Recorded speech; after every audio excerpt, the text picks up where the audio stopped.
Hello, and welcome to another episode of For the Love of Sports. My name is Michael Rasile. This is the show where we get to talk about sports, we get to talk about business, we get to talk about everything in between, wherever you are, however you're listening. Like and subscribe, 5-star review, you know what you're supposed to do at this point, and I appreciate each and every one of you for it. Today, my incredible guest, I have Barry Laminack. He is a nationally touring stand-up comedian, hosts and produces the Houston Sports Show and the Barry on Deck Show, which is his daily live Twitch show. Barry, what's how up, man? you doing today? No, I'm good, buddy. How are you? Dude, it's a great day to be alive, right? Every day is when you're alive. When you're not alive, it's a bad day. Weird day to be alive when you're not alive. When I'll you're have not to alive. say that. Then I'm you're sure just a ghost, and there's, then like, you're creepy. that whole wake up dead, right? That was a fun joke from what was that? 8 Mile. We like that one a lot. Yeah. Very excited to have you on, Barry. I think your career is very interesting. Your personal career, right? Your sports career then is a little. There's an extra bump in the road there, which will be a lot of fun. But Barry, the first question. Yeah. The first question I have for everybody on the For the Love of Sports podcast is, why do you love sports so much?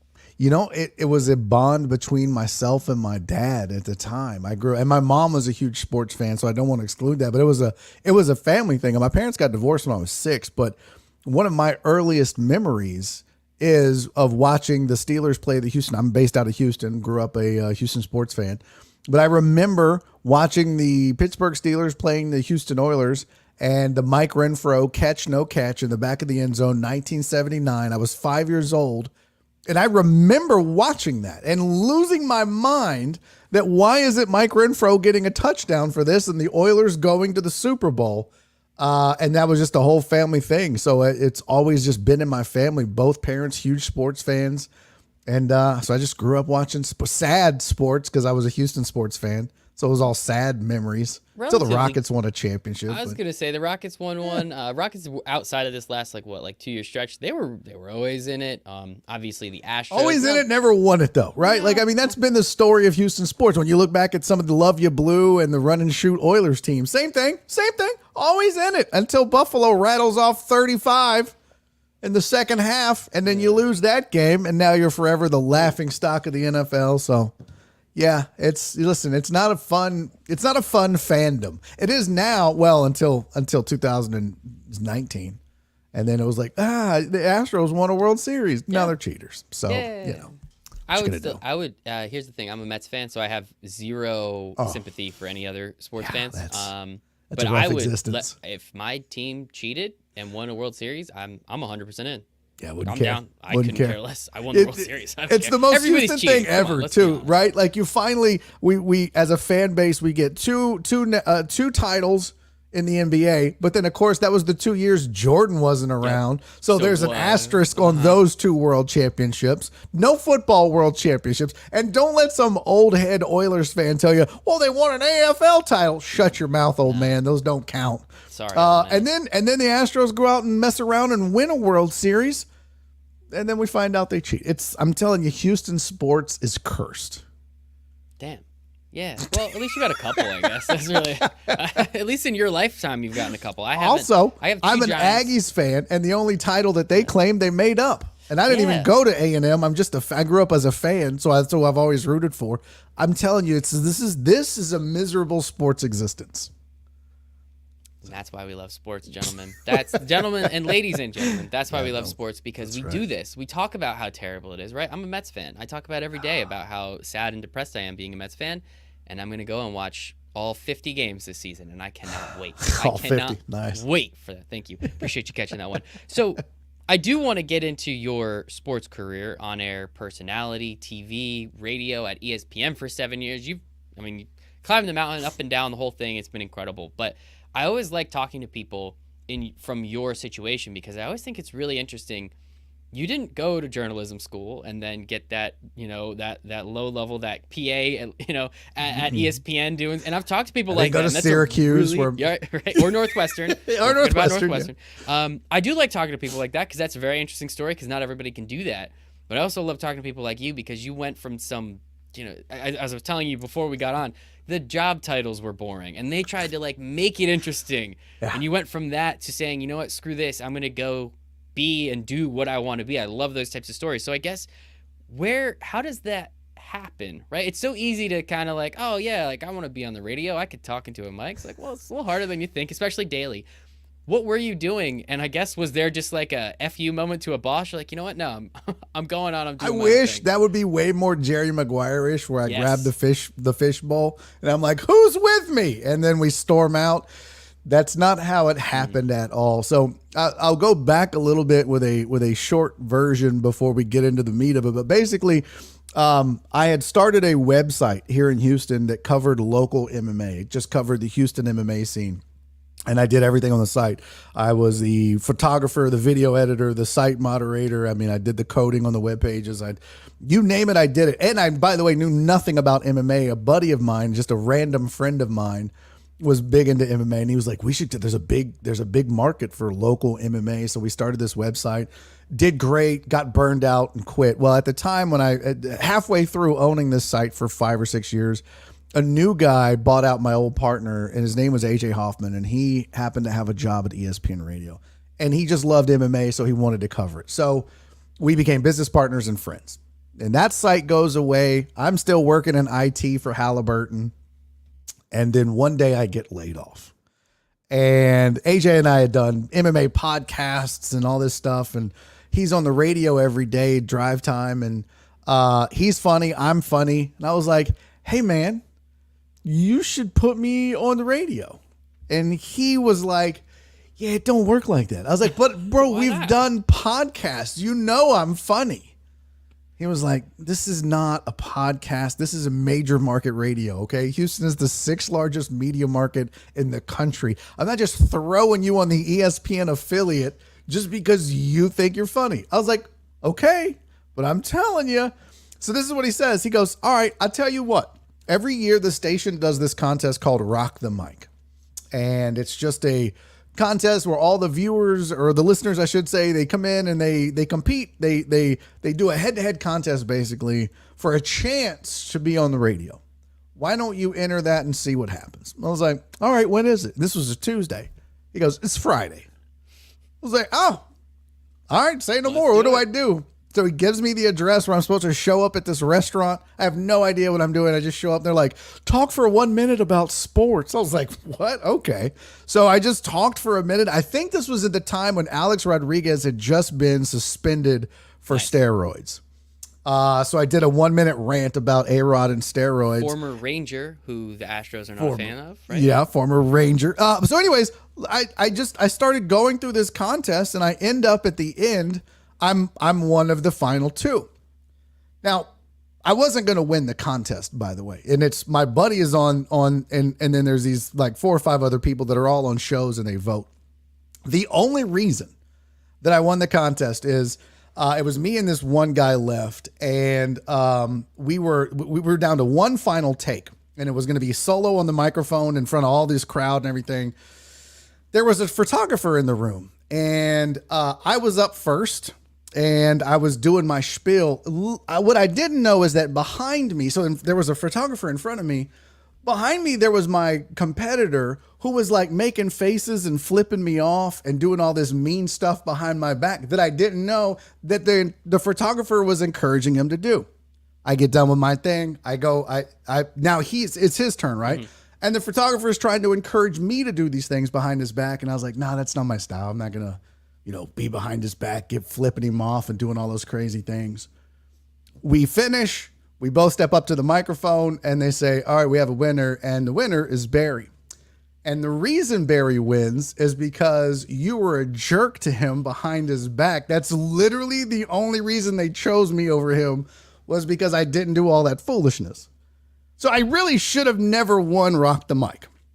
So then they tell me, all right, you've got 6 weeks. We're going to put you on Sundays with this guy named Mike Liebeshock, and it's just an audition. If after 6 weeks you suck and you shouldn't be on radio, well, you take your prizes, your golf package and all that, and we'll see you. Have a good time. But if you're doing good, maybe we'll keep you around and you can, do the Sunday lead-in show to kickoff at noon.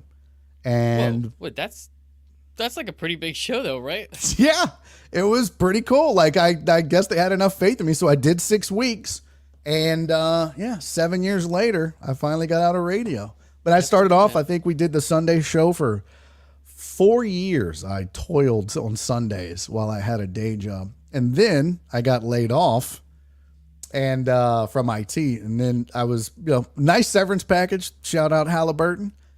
Sitting around on the last month of severance, about to go back into IT. You relaxed. Well deserved. Yeah, the station comes to me and says, hey, man, we want to do a midday show because we can sell more ads that way. That's how radio works. If you run a national programming, you don't get as many ads. So they were like, we think we can make more money with a midday show from 1 to 4 leading into drive time.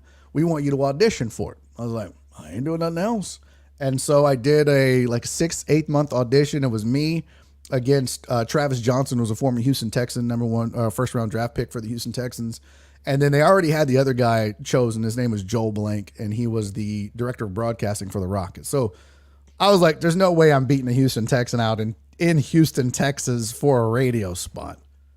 Well, I did, and we did that show for 3 years till I got let go because of COVID. So. Oh, goodness. Well, that's, yeah. I mean, so two things. Both times you didn't think you were going to get it. You got it, man. I think you got to switch that negativity to a little bit of positivity. Oh, I have the worst confidence. I also believe in jinx. And so when you get too cocky, that's when you don't get things. Not so cocky. I'd rather just, huh?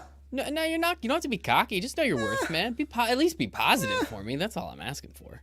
I'll work on it. Can do it. All right. Well, I'll take that. I'm not good at being positive. See, I can't even be positive correctly. It's just, I'm the worst at being positive. Okay. I'll give you that.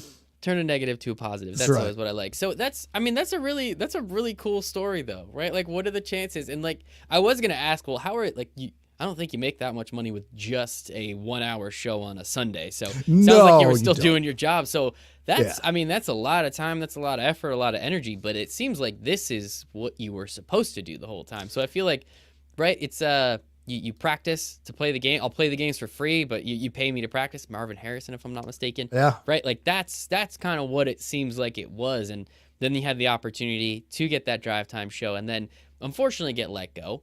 Yeah. But it sounds like you're doing some cool stuff now too, though. So like, what was that like, right? COVID, a lot of people got let go. A lot of people went on unemployment. A lot of shit went down. Yeah. But we still needed those personalities in our life. We still needed those podcasts, those radio shows, just to keep our head like just a little straight during that time. So I guess you lose your job. What is your first reaction? Like after, especially those first 2 weeks, right?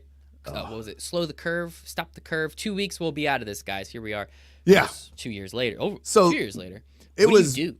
It was, yeah. So COVID, we kind of got shut down in March of 2020 and I got laid off in May. And I think that the station thought that they would be able to fade it. But then of course, as businesses started to shut down and, radio, it's a lot of bars. It's a lot of things that rely on people being out and about. And it just wasn't happening. Now, unfortunately, my other job was stand-up comedy, which also shut down because no bars or restaurants or clubs were open. So about 2 months into COVID, the station just says, look, we got to make some cuts. We can't afford everybody.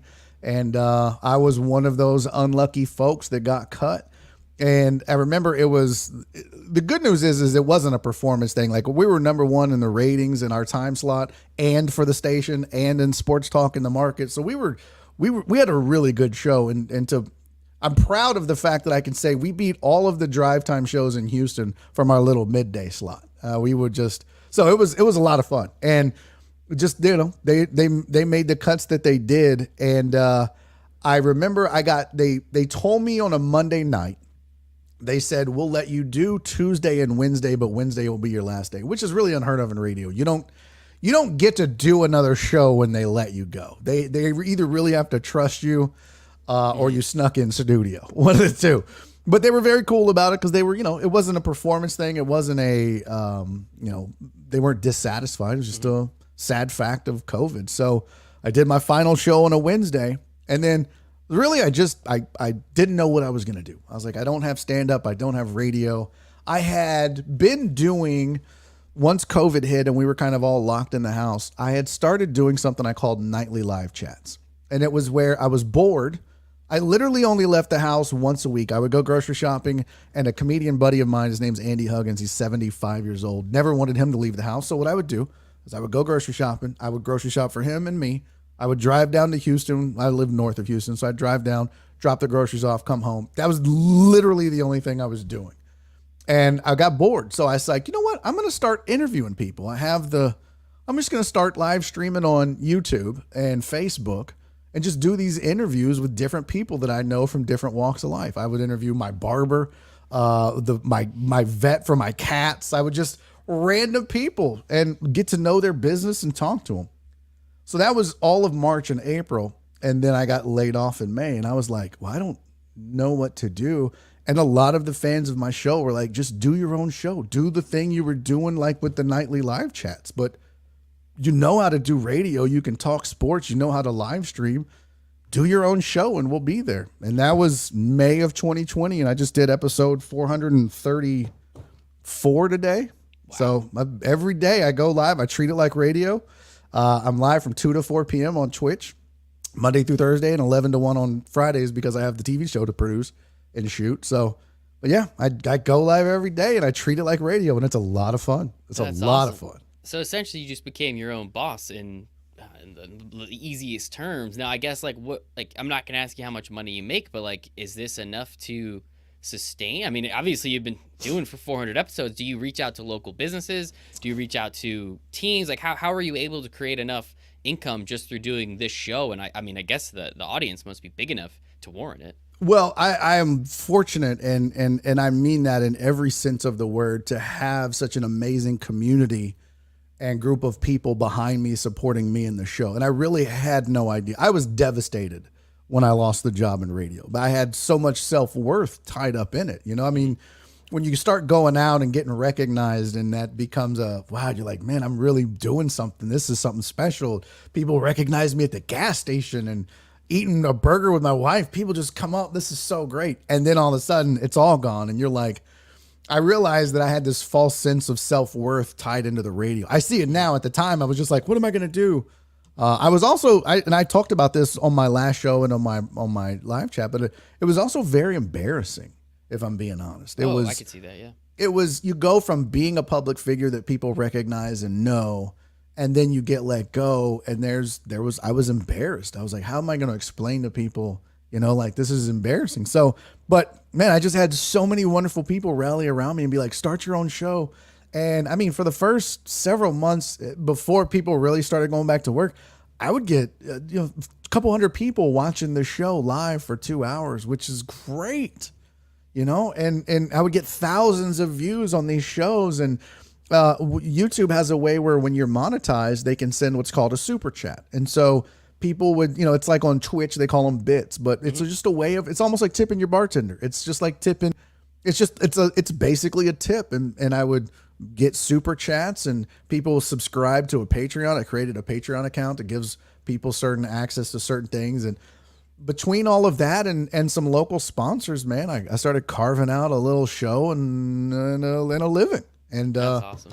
Yeah, it was but it was really out of necessity. I don't think I would have ever done it. I don't think I would have ever looked at it as a career. Why would you have? You had a sweet gig at ESPN. You had the best ratings in the market. Like why would you be like, oh, let me just, add another live show to every single day? Like that doesn't see. It's, as you said, it's out of necessity. And I mean, that's what breeds, what necessity breeds that. And I think it's really cool. And now, you can see it on your face. You can hear it in your voice. Just how awesome it has become, as you said, with the opportunity that people are giving you, and just the community and the local sponsors and everything that's come together. Yeah. Now you still love what you do. Now you just kind of get to do it on your own terms. You don't have the corporate overlords, right? Like that. No, makes it a little bit nicer. And I still treat it. I mean, I get up every day and I put on pants. I put on shoes. Oh, sorry to hear that, dude. I come in my office. I shut the door, and I was always taught. I had a great program director when I first started radio. His name is Dave Tepper. I think he's in Denver now, but Dave was amazing. Dave used to sit me down and make me better. He would, which is kind of what's kind of crazy about me doing interviews and leading to this is I was a terrible guy for interviews. I wasn't good at doing them. I was good at getting interviewed, but I wasn't good at doing them. And Dave really worked on my interview skills, because that's a big part of radio. You have callers, you need to be able to talk to people. And Dave just gave me so much. He shared so much with me and made me better. And I think all of that just kind of led into doing what I do now. And it was, I never would have thought that. But yeah, everything that I did kind of led to this. So it was pretty cool. And and I'm lucky to have enough people in my life to get me here. That's awesome, man. Yeah, you made it to the top. You're on this podcast, so like, sorry to tell you. I made it, mama. Bear, it's all downhill from here. I apologize to tell you that. And I think so. So one thing I am kind of curious about, right? So you started your career in radio. I might have been told once or twice I have a face for radio. I don't really get the joke, but I see that there's something there. You're a handsome man. Don't let him tell you that. I just fishing for compliments, Bear. Yeah, just fishing. Yeah, it's all right. I saw it coming. I mean, look at me. I have this sweet ass flannel on. So, talk to me a little bit. Like, what are some of the positives and negatives, differences? Like, because radio and video, right? They're becoming so synonymous now with podcasts, and then we're gonna start a video podcast. It's, well, like, I mean, what the hell is a video podcast? A podcast is just like, it's supposed to be audio, but in reality now I'm on Spotify. I own nobody, and I have video access on Spotify. You're gonna see this video with the podcast. If you want to watch it, you can. If not, you can listen to it. So like the opportunity's there. Obviously, YouTube's there. What are some of the interesting things that you found out either about yourself, about the industry, about what you do when you did start to put your face out there and people could see those gestures, people could see the pregnant pauses and how what are some of those cool things that you started to realize that came with video that were not available when it was just radio? So the cool thing is that I'm pretty animated, and being a stand-up comic, you learn. I've been doing that almost as long as I was in radio. In fact, I'd started both the same year. And one of the things that I learned, or that you learn as a stand-up comic, is that there's a lot of jokes, there's a lot of laughs, and there's a lot of meaning just in a gesture, in a facial expression, in a pause. And you learn how to manipulate audio and the sound and pauses and stuff like that in radio. But when you can add that element of a look, or put a visual on screen to reinforce your talking points, I think it makes for a better experience for the listener, for the fan, for the viewer, for the whoever that is that's consuming the sports talk. If they can see what you're talking about, or see, like today we were talking Russell Wilson, and I actually found a picture of him in a Broncos jersey that somebody, they do the Photoshop. Yeah, so that enhances that, as opposed to just listening to some guy just regurgitate the kind of the same old boring cliche stuff. And for me, I really try to lean heavily on my skill set as a stand-up comic to incorporate that into what I do. So that does incorporate the visuals and the facial expressions and stuff like that. So it's really more, that's why I call it a sports and entertainment show. It is a sports talk show. But even when I was on radio, I was known as the funny sports guy, right? Like I'm not going to just sit there and give you stats. I'm going to give you something crazy. I'm going to toe the line, tiptoe on the edge of FCC violations, and we're going to have a good time doing it. And so that was how I built a fan base. And so it just gives you more tools. It gives you more ways to reach and engage. And at the end of the day, keep the audience watching. I love that, man. And so you did bring up the stand-up comedian aspect of it. I think sports and comedy obviously go hand in hand. They're both essentially just ways for us to kind of, for some people, to just remove themselves from reality. Let's just say, right? Like sit down, watch an hour special, go to a comedy bar, laugh for 30 minutes with your 2-drink minimum. Or you could listen to the radio. You can listen to you on radio and not have to think about your shitty job for a minute. You could think about, wow, that trade for the Seahawks, did they kind of get fleeced, or was it worth it? We'll see what happens there. So how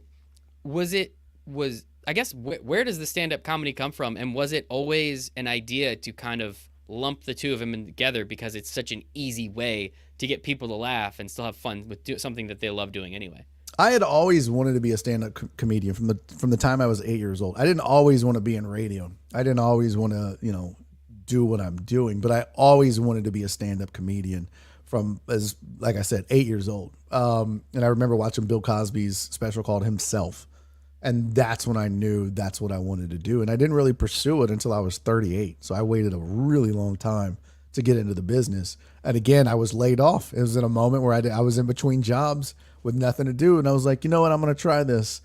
And so that's what I did. And I think one of the things that out of necessity for me, and it was almost like a godsend, I guess, to be a stand-up comic at the same time as learning sports talk radio, is it gave me something a little bit different and kind of a hook, because everybody has to have a reason to be listened to if this is what you do, right? Like, why do I listen to person A? Oh, it's because they're very analytical and they talk statistics and I like that.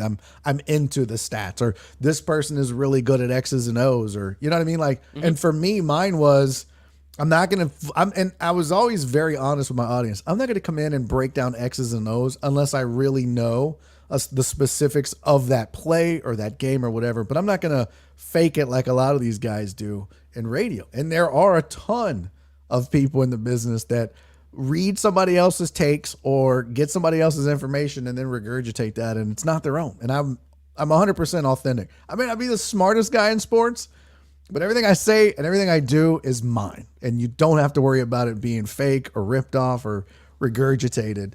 And I just happened to be funny when I did it. So I was like, yeah. And that was kind of, I was lucky too, in that the station I was going to at ESPN in Houston, if it back in the day, the way you would describe it, it was like Barstool. It was like Maxim magazine, but for sports talk. It was edgy. It was guy talk, bar talk, hanging out, you know. So it worked perfectly for a guy like me who could talk sports and make it fun. And so you tell me, though, you're not very confident. You tell me you're not very positive. But then you have this radio show on ESPN you're at ESPN for 7 years. You also have the balls to go up on stage and become a stand-up comic at 38 years old. Like, at least some 20-year-olds naive enough to not know, right? Like, they're just like, whatever, cool, I'm drunk tonight, this is fun.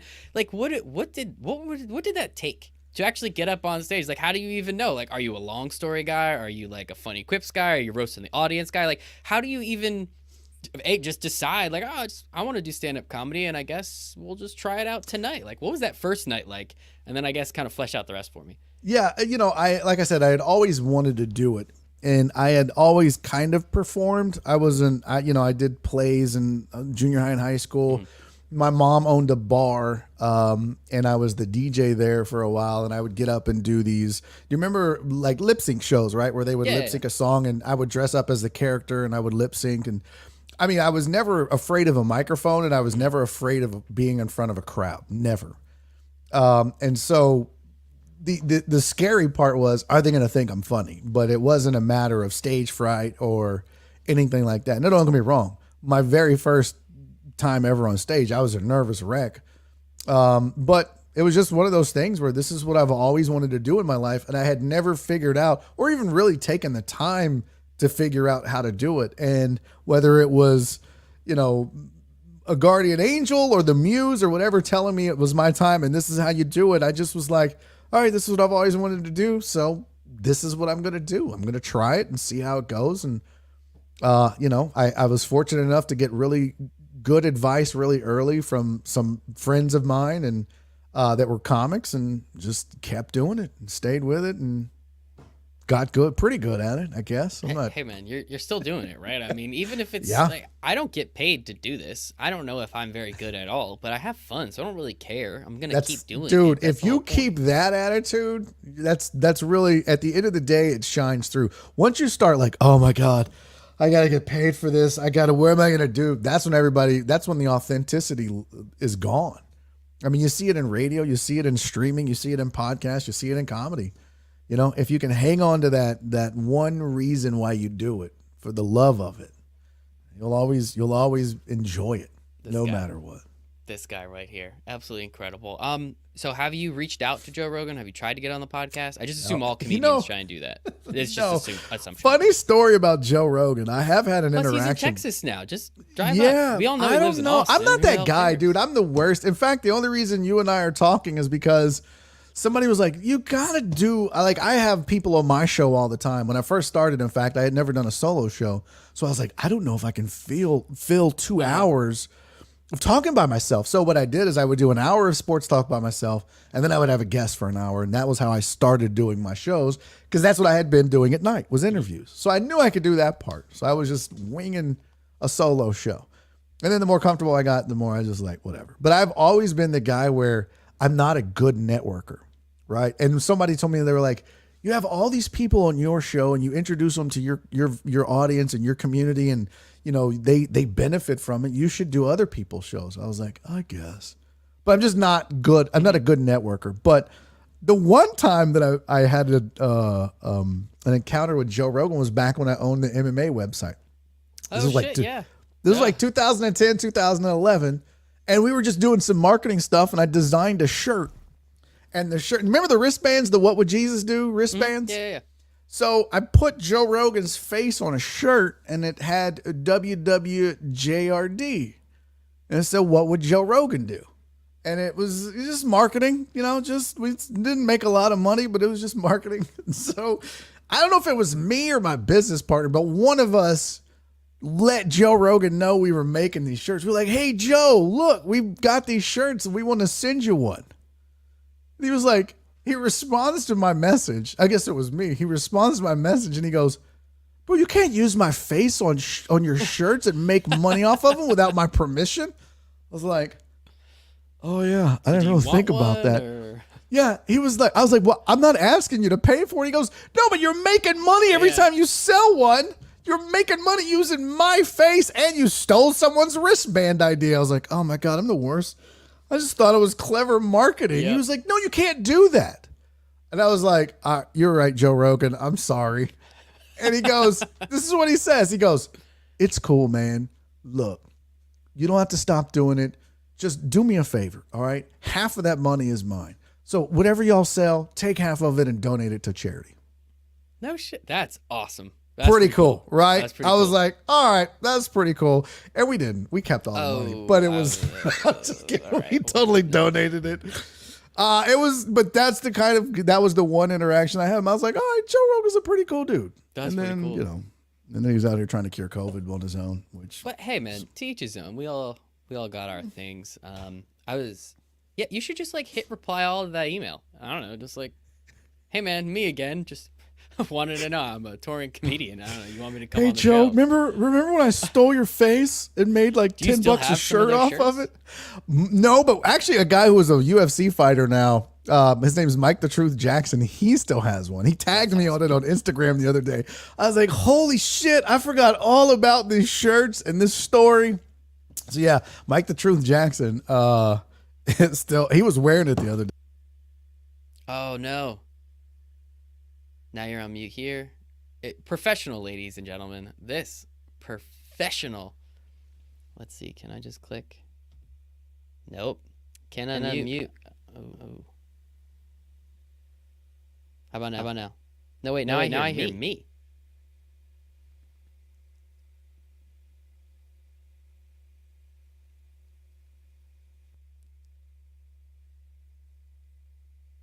How about now? Okay, I don't hear me anymore. Oh, there we go. I can hear you now. All right, sorry. I accidentally hit I have a KVM for going back and forth between my laptop and my PC, and I accidentally hit the button, and it just destroyed everything. So that's on me, chat. My fault. Yeah, no worries. I'll just take that as a minute clip and put that out onto the internet. Just to that'll be the one. That'll be the, hey, listen to this interview where. Check out this professional streamer. This guy's professional.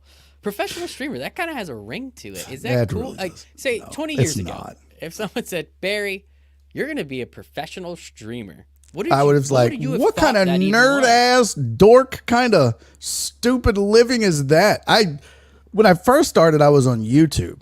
And so I would call myself a YouTuber and felt like the biggest idiot. They'd be like, what do you do? And my wife even said that. She was like, what do I tell people at work when they're like, influencer? Like I could never, like, are you a YouTuber or an influencer? Which one's worse? Like, which one's a bigger asshole? I'm not totally sure. Both are assholes. My wife's like, what do I tell people? I'm like, just tell them I'm a stand-up comic. Nice. We can just leave all that other shit out of the way. We don't need to talk about that. It's just sounds awful. Like I don't want to. I'm a YouTuber. I'm a streamer. I just say I host a sports talk show now. See? There you go. That's what it is. But now you're on Twitch, right? You left YouTube. I am on Twitch. Was that like a big deal? I saw like Ninja got like 50 million to go to like the Microsoft platform. Yeah, I didn't quite get that much. What did Twitch say? They're like, Barry, we need you. Here's the bag. They literally were like, Barry? Here's $130. Don't tell anybody that you're associated with us. Please leave our platform. It was actually YouTube asking you to leave the platform. Yeah, YouTube was like, here's $5. Go away. We don't want to. I really think I was shadow banned on YouTube, which is a big, people do that all the time. If they don't get good, but what, Are you sure you haven't been on Rogan? I mean, come on. no, Man. let me tell you why. Okay. So I used to have problems with YouTube where I would show a clip and I would get hit with a copyright strike. And it wasn't a copyright strike. I would always dispute it and win, but they would take my stream down in the middle of the stream. And I'd be like, you guys, this is fair use. I'm on screen. It's on screen. It's a highlight. It's a reaction video. Do you not know how fair use works? And it just happened over and over. And one day I got super angry in the middle of my show when they took it down. And so the whole second hour, I literally just ranted about YouTube. And the title of the video, I won't use the whole F word, but it was F YouTube. But I titled it the whole word. Yes. And the entire hour was just me screaming, F YouTube. I hate this platform. They can all suck it. I'm so sick of this. Like, just screaming. And you literally, if you go back and look at my views and like when I would get, I was going great. And then when that video hit, it's just the roller coaster drop. And then it was never the same after that. And I was like, I'm pretty sure they don't like me. So at the end of the day, though, there's a lot of issues with live streaming on YouTube right now as well. I mean, I can get nerdy for you and talk to you about discovery and how if you go to the YouTube platform, 90% of the people on YouTube are there to find out how to fix their brakes or they're looking for information. It's the world's second biggest search engine. Nobody is searching for stand-up comedian talking sports. Like, that's just not what they're doing.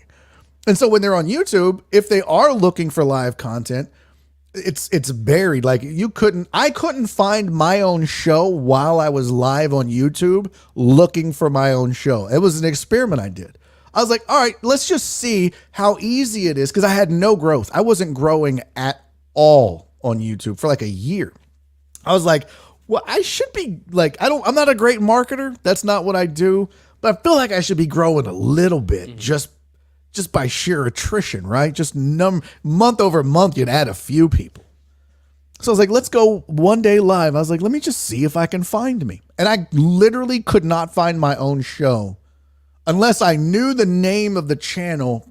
Nobody was finding me. And I was like, well, this explains it. So then as another experiment, I pulled up Twitch, and Twitch is real easy. You go browse, you go to sports talk, and there's all the sports channels listed. And I was like, oh, there's 2 clicks and I'm into all of, what am I doing? And every single person that is using the Twitch platform is there for live content, as opposed to YouTube when maybe 10, 20% at the most are actually there for the live content.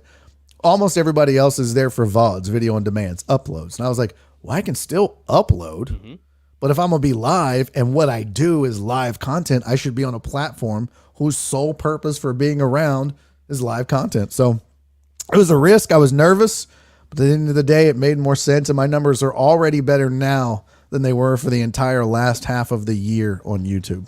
Wow. So it was the right move. I like that little insight in the game, right? Like yeah.